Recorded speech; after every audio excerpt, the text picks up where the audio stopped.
पाकिस्तान को बहुत बड़ा झटका लगा है। पाकिस्तान के सबसे बड़े बैटिंग स्टार और टेस्ट कैप्टन बाबर आजम अब पहला टेस्ट नहीं खेलेंगे।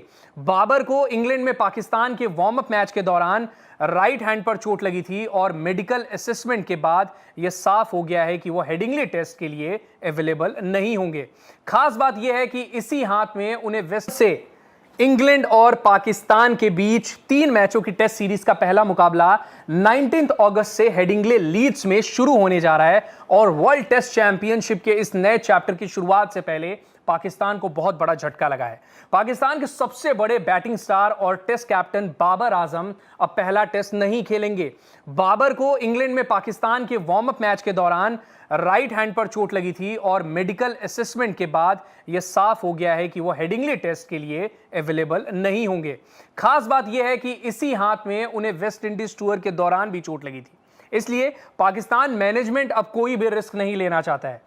बाबर की जगह अब सलमान अली आगा पाकिस्तान की कैप्टनसी संभालेंगे और उनके लिए भी यह बड़ा मोमेंट होगा क्योंकि वह पहली बार टेस्ट मैच में पाकिस्तान को लीड करेंगे।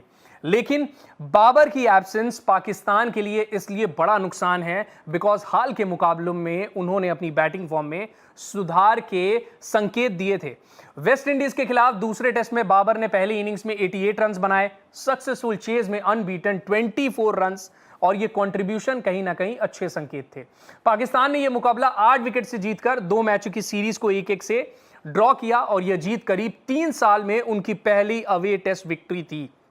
इससे पहले बांग्लादेश के खिलाफ टेस्ट में बाबर ने 68 और 47 रन्स की इनिंग खेली थी, यानी कि वो लगातार पाकिस्तान की बैटिंग में कंट्रीब्यूशन दे रहे हैं। हालांकि बाबर की अगर रीसेंट टेस्ट फेस पूरी तरह से शानदार नहीं रहा है।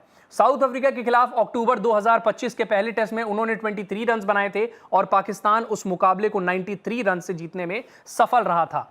लेकिन अगर उनके पूरे टेस्ट करियर को देखें तो बाबर अब भी पाकिस्तान के सबसे एक्सपीरियंस बैटर में से एक हैं। उन्होंने 64 मैचेस में करीब 4500 से ज्यादा रन बनाए हैं, जिसमें 9 सेंचुरीज और 31 50 शामिल है। यही वजह है कि इंग्लैंड जैसी कंडीशन में उनके बाहर होने से पाकिस्तान के लिए बड़ा सेटबैक है। अब बाबर के बिना पाकिस्तान के सामने सबसे बड़ा सवाल यह है कि उनकी जगह बैटिंग ऑर्डर में कौन जिम्मेदारी संभालेगा और क्या सलमान अली आगा कैप्टेंसी के साथ बैटिंग में भी वो कॉन्फिडेंस दिखा पाएंगे।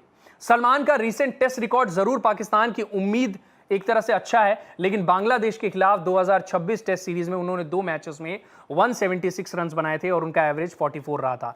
साउथ अफ्रीका के खिलाफ लाहौर टेस्ट में भी सलमान ने 93 रन्स की शानदार इनिंग्स खेली थी, यानी कि पाकिस्तान के पास बाबर की जगह भरने के लिए एक ऐसा प्लेयर मौजूद है जो प्रेशर सिचुएशन में रन्स बनाने की क्षमता दिखा चुका है। लेकिन कैप्टेंसी का प्रेशर एक अलग चैलेंज होगा।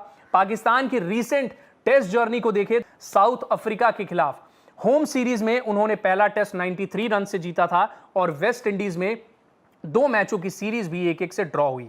वेस्ट इंडीज के खिलाफ दूसरे टेस्ट की 8 विकेट विक्ट्री पाकिस्तान के लिए खास थी क्योंकि यह उनके लंबे समय बाद ओवरसीज टेस्ट जीत थी। इस जीत में अब्दुल्ला शफीक अनबीटन 160 रन्स, बाबर आजम की 88 रन्स, अनबीटन 24, कंट्रीब्यूशन सभी के थे। अब पाकिस्तान को इंग्लैंड में उसी कॉन्फिडेंस को आगे बढ़ाना होगा, लेकिन सबसे बड़ा चैलेंज होगा बाबर के बिना शुरुआत करना। दूसरी तरफ अगर इंग्लैंड भी खुद एक ट्रांजिशन फेज में है, बेन स्टोक्स के रिटायरमेंट और ब्रेंडन मैकलम के डिपार्चर के बाद इंग्लैंड की टेस्ट टीम जो है वो कहीं ना कहीं एक तरह से अलग दिख रही है। जो रूट एक बार फिर टेस्ट कैप्टन है, मार्कस ट्रेस्कॉथिक फिलहाल टीम को ओवरसी कर रहे हैं, जबकि आगे स्टीफन फ्लेमिंग कोचिंग सेटअप की जिम्मेदारी संभालेंगे। अब इंग्लैंड का पिछला टेस्ट सीरीज जो न्यूजीलैंड के खिलाफ था वहां उन्हें 2-1 से हार मिली थी, इसलिए जो रूट की टीम भी पाकिस्तान के खिलाफ स्ट्रॉन्ग कमबैक करना चाहेगी।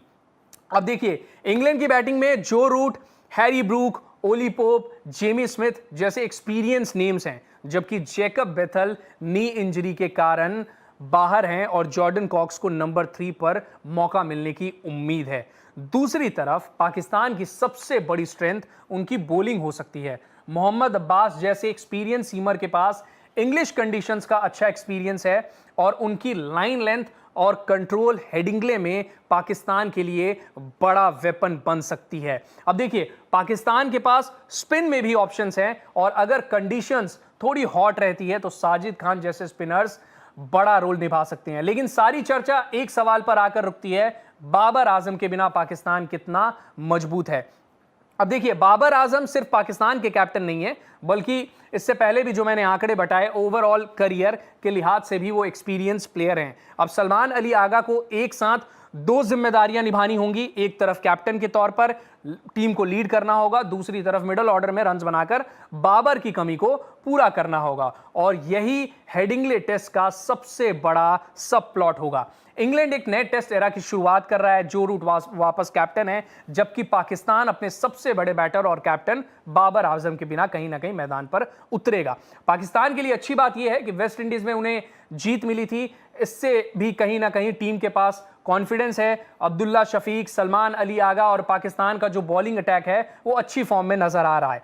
लेकिन बाबर की इंजरी ने पूरे इक्वेशन को बदल तो दिया है। अब देखना होगा कि सलमान अली आगा जो पहली बार टेस्ट कैप्टन बने हैं वो कितना बड़ा इंपैक्ट डाल पाते हैं। पाकिस्तान बाबर की बैटिंग को कितना मिस करता है, और क्या इंग्लैंड अपने नए टेस्ट एरा की जो शुरुआत के साथ एक पॉजिटिव तरीके से कर पाता है कि नहीं कर पाता है।